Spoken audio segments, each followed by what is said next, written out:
नमस्कार फ्रेंड्स, आज आपण समीक्षा सिद्धांत या विषयातील घटक 3 उपघटक साहित्य समीक्षा सिद्धांत जडणघडण या घटकाची आज आपण सविस्तर माहिती मिळवणार आहोत, साध्या सरळ सोप्या शब्दांमध्ये. घटक 3 उपघटक साहित्य समीक्षा सिद्धांत जडणघडण याचे सविस्तर आणि अभ्यासपूर्ण विवेचन करणार आहोत. तर उद्देश काय या घटकाचा? साहित्य समीक्षेच्या विविध सिद्धांतांची उत्पत्ती, वाढ आणि त्यांच्या विचारसरणींचे परस्पर संबंध समजून घेणे हा या घटकाचा मुख्य उद्देश आहे. यातून समीक्षकांच्या दृष्टिकोनाचा विकास, त्यांच्या मानसिक, सामाजिक आणि तात्विक पार्श्वभूमीचा अभ्यास घडवतो. यामुळे विद्यार्थ्यांना विविध प्रकारच्या समीक्षा सिद्धांतांचा तुलनात्मक आणि विश्लेषणात्मक अभ्यास करता येतो. प्रस्तावना काय? साहित्य समीक्षा म्हणजे केवळ कलाकृतीचे परीक्षण नव्हे, तर त्या कलाकृतीमागील विचार, भावना, समाज, संस्कृती आणि मानसशास्त्र यांचंही विश्लेषण होय. समीक्षा सिद्धांतांची जडणघडण ही विविध शास्त्रे जसे की मानसशास्त्र, समाजशास्त्र, अर्थशास्त्र, भाषाशास्त्र आणि तत्त्वज्ञान यांच्या प्रभावातून झाली आहे. समीक्षा सिद्धांतांचे रूप हे काळानुरूप बदलत गेले आहे. प्राचीन काळातील भावनिक समीक्षेतून आधुनिक काळातील मानसशास्त्रीय, समाजशास्त्रीय आणि स्त्रीवादी समीक्षेकडे साहित्य विचाराचा प्रवास दिसून येतो. मानसशास्त्रीय समीक्षा सिद्धांतांची जडणघडण. मानसशास्त्रीय समीक्षा कलाकृती, लेखक मानसशास्त्रीय समीक्षा ही कलाकृती, लेखक, पात्र यांच्या मनोवृत्तीचा अभ्यास करते. या पद्धतीत साहित्य हे मनाचे प्रतिबिंब मानले जाते. प्रमुख टप्पे काय आहेत? डी एनिमा, अरिस्टॉटलचे ग्रंथ. De Anima on the soul हा अरिस्टॉटलचा ग्रंथ मनाच्या कार्यांचे पहिले शास्त्रीय विवेचन मानला जातो.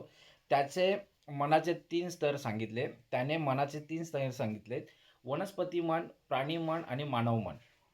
पुढे आहे हेरोफिलस त्याने मेंदू आणि चेतना यांचा संबंध जोडला. त्याच्या अभ्यासामुळे मनाचे केंद्र मेंदूत आहे ही कल्पना विकसित झाली. हिप्पोक्रेटिस त्याने मानवी स्वभावातील 4 स्तर सांगितले. काय सांगितले? हिप्पोक्रेटिसने मानवी स्वभावातील 4 रस सांगितले: रक्त, पित्त, श्लेष्म, वायू. यातून पुढे मनाचे संतुलन आणि असंतुलन या विचाराला जन्म मिळाला. सिग्मंड फ्राईड हा मानसशास्त्रीय समीक्षेचा जनक मानला जातो. त्याने मनाच्या गूढ शक्तींचा, सबकॉन्शियस माइंड याचा अभ्यास केला. फ्राईडच्या 3 मानसिक प्रक्रिया: सबोध मन, कॉन्शियस मन, आपण जाणतो ती मनस्थिती. सबोध मनाची मनस्थिती काय? जे आपण जाणतो ती मनस्थिती. बोधपूर्व, प्री कॉन्शियस, ज्या गोष्टी आठवणीतून आहेत पण सध्या जाणीवेत नाहीत. अबोध मन, अनकॉन्शियस, ज्या भावना, इच्छा आणि प्रवृत्ती दडलेल्या असतात. असे 3 मानसिक प्रक्रिया सांगितल्या आहेत: सबोध, बोधपूर्व आणि अबोध. म्हणजे काय? कॉन्शियसनेस, प्री कॉन्शियस आणि अनकॉन्शियस या 3 मानसिक प्रक्रिया सांगितल्या आहेत. फ्राईडच्या मनाच्या 3 संस्था: ईद, मूलभूत प्रवृत्तींचे केंद्र, भूक, इच्छा, क्रोध. इगो, वास्तवाशी तडजोड करणारा भाग. पराह, सुपर इगो, नैतिकता आणि सामाजिक बंधनांचे नियंत्रण करणारा भाग. फ्राईडच्या सिद्धांतांवरून कलाकृतीतील पात्रांचे वर्तन आणि लेखकाच्या अवचेतन भावनांचे विश्लेषण करता येते. पुढचा घटक झाक लाकानने फ्राईडच्या विचारांना भाषाशास्त्राशी जोडले. त्याने भाषा म्हणजे मनाचे आरसे असे मत मांडले. त्याच्या मते व्यक्तीची ओळख ही भाषेतून घडते. पुढचा विचारवंत आहे जुलिया क्रिस्तेवा. तिने स्त्रीवादी मानसशास्त्राला दिशा दिली. तिच्या मते भाषा, मातृत्व आणि भावविश्व यांचा एकत्र अभ्यास होणे आवश्यक आहे. पुढचा आहे मार्क्सवादी समीक्षा विचारांची जडणघडण. आता मार्क्सवादी समीक्षा विचारांची जडणघडण कशी आहे? तर मार्क्सवादी समीक्षा कार्ल मार्क्स आणि फ्रेडरिक एंगेल्स यांच्या विचारांवर आधारित आहे. या पद्धतीत साहित्य हे आर्थिक, सामाजिक, वर्ग संघर्षाचे प्रतिबिंब मानले जाते. साहित्य हे केवळ सौंदर्यच नव्हे तर समाज परिवर्तनाचे साधन आहे, असे या विचारसरणीचे मत आहे. मुख्य तत्त्व काय? तर वर्गसंघर्ष. ह्या विचारसरणीचे मुख्य तत्त्व काय? तर वर्गसंघर्ष हे इतिहासाचे मूळ आहे. आर्थिक संरचना संस्कृती व साहित्य ठरवते. लेखक हे त्यांच्या समाजाचे उत्पादन असतात. साहित्याचा अभ्यास करताना वर्गीय हितसंबंध समजून घेणे आवश्यक आहे. महत्त्वाचे समीक्षक कोण आहेत? George Lukacs, Antonio Gramsci, Raymond Williams, Terry Eagleton हे महत्त्वाचे समीक्षक होते. आदिबंधात्मक समीक्षेची जडणघडण कशी झाली? तर आदिबंधात्मक समीक्षा ही मिथक, प्रतीके आणि आख्यायिकांचा अभ्यास करते. कॅनेडियन समीक्षा नॉर्थॉर्प, नॉर्थरॉप फ्राय यांनी हा दृष्टिकोन विकसित केला. त्यांच्या मते सर्व साहित्य हे एकाच मूलभूत प्रतिमान संकेतांवर आधारित असते, जसे की नायक, मृत्यू, पुनर्जन्म, संघर्ष. या समीक्षेतून साहित्याच्या सार्वत्रिक अर्थ शोधण्याचा प्रयत्न होतो. पुढे आहे रूपवादी समीक्षा पद्धतीची जडणघडण. रशियन फॉर्मलिझम 1915 ते 1930 या काळात रशियात उदयास आलेला हा विचार प्रवाह आहे. या समीक्षकांनी साहित्याच्या रूपावर म्हणजेच भाषा, शैली, रचना, ध्वनी, लय यांवर भर दिला. प्रमुख व्यक्ती कोण होते? श्लोकवस्की, जॅकॉबसन, टिन्यानोव्हा हे प्रमुख व्यक्ती होते. साहित्य हे त्याच्या भाषेमुळे साहित्य ठरते, हे त्यांचे तत्व होते. अँग्लो रूपवाद.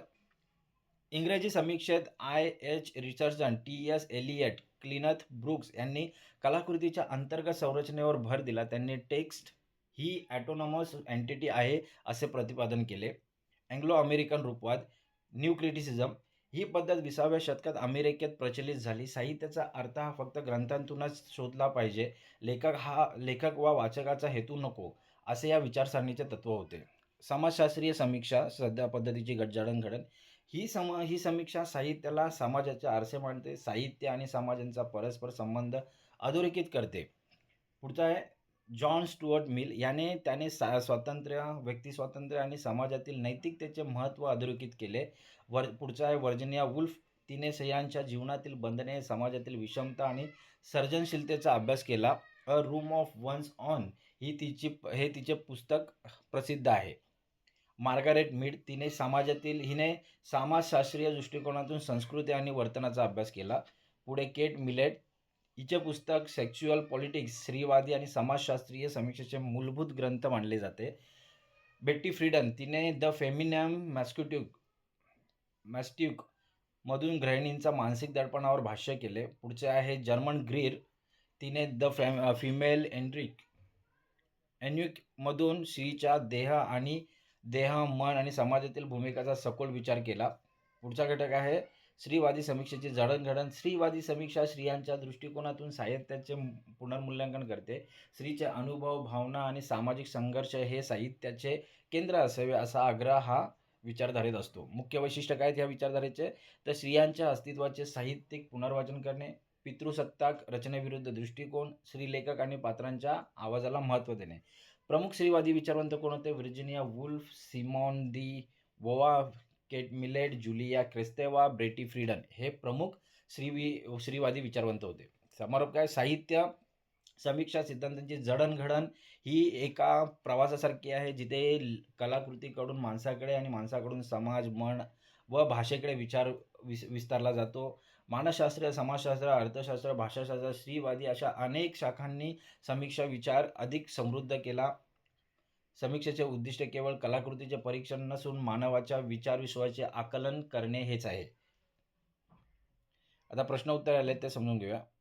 मानसशास्त्रीय समीक्षा सिद्धांतांची जडणघडण स्पष्ट करा. मानसशास्त्रीय समीक्षा कलाकृतीतील पात्रे, लेखक आणि वाचक यांच्या मनोवृत्तीचा अभ्यास करते. ॲरिस्टॉटलच्या डी एनिमा पासून या विचाराची सुरुवात झाली. हॅरीफिलस आणि हिपोक्रेटिस यांनी मन आणि मेंदू यांचा संबंध स्पष्ट केला. सिग्मंड फ्राईडने या विचारांना वैज्ञानिक दिशा दिली. त्याने मनाचे 3 स्तर सांगितले: सबोध मन, बोधपूर्व मन आणि अबोध मन.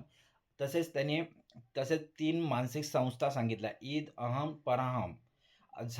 लाकांनी या विचारांना भाषेशी जोडून व्यक्तिमत्वाचे विश्लेषण केले. तर जुलिया क्रिस्तेवाने स्त्रीवादी मानसशास्त्राला दिशा दिली. या पद्धतीतून लेखकाच्या अवचेतन भावनांचा आणि पात्रांचा अंतर्मनाचा सखोल अभ्यास करता येतो. तर ही मानसशास्त्रीय समीक्षाची जडणघडण आहे, सिद्धांताची जडणघडण आहे. प्रश्न 2. मार्क्सवादी समीक्षा विचारांची जडणघडण स्पष्ट करा. कार्ल मार्क्स आणि फ्रेडरिक एंगल्स यांच्या विचारांवर आधारित ही समीक्षा साहित्याला समाजातील वर्गसंघाचे प्रतिबिंब मानते. साहित्याचे सौंदर्य नव्हे तर सामाजिक कार्य आणि आर्थिक रचना यांवर भर दिला जातो. George Lukacs, Terry Eagleton, Raymond Williams हे याचे प्रमुख प्रवर्तक होते. या पद्धतीतून लेखकाच्या वर्गीय दृष्टिकोन, सामाजिक अन्याय, शोषण आणि परिवर्तन यांचा अभ्यास होतो.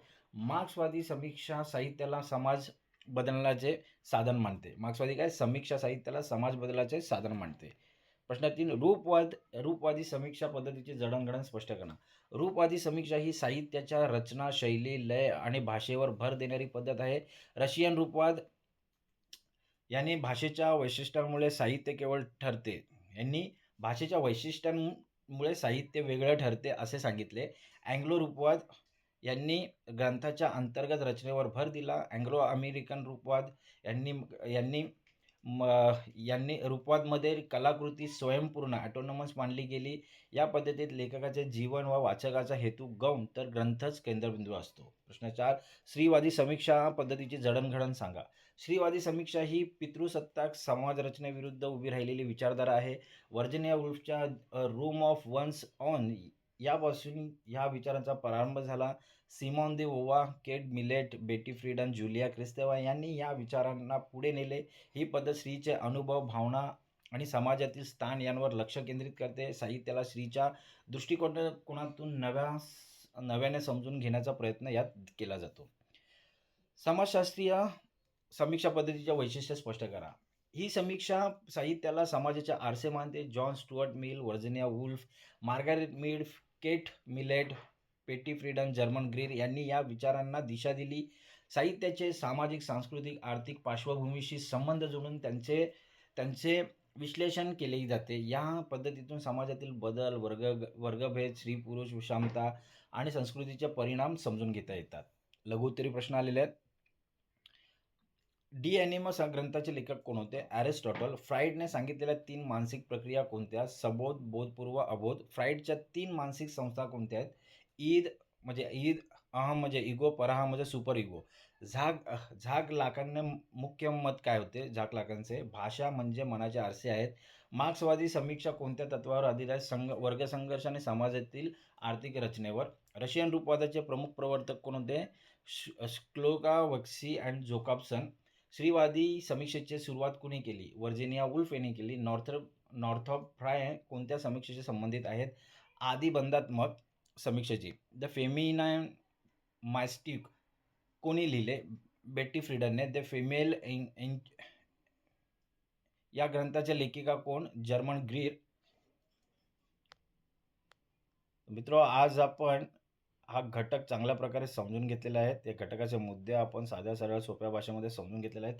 हा घटक अधिक चांगल्या प्रकारे समजून घेण्यासाठी हा व्हिडिओ तुम्ही वारंवार पहा, जेणेकरून या घटकाचे मुद्दे तुम्हाला चांगल्या प्रकारे समजले. साहित्य समीक्षा, सिद्धांत आणि समीक्षेची जडणघडण वेगवेगळ्या दृष्टिकोनातून कशी झालेली आहे ते आज आपण इथं समजून घेतलेले आहे. तर आज आपण इथंच थांबूया. धन्यवाद.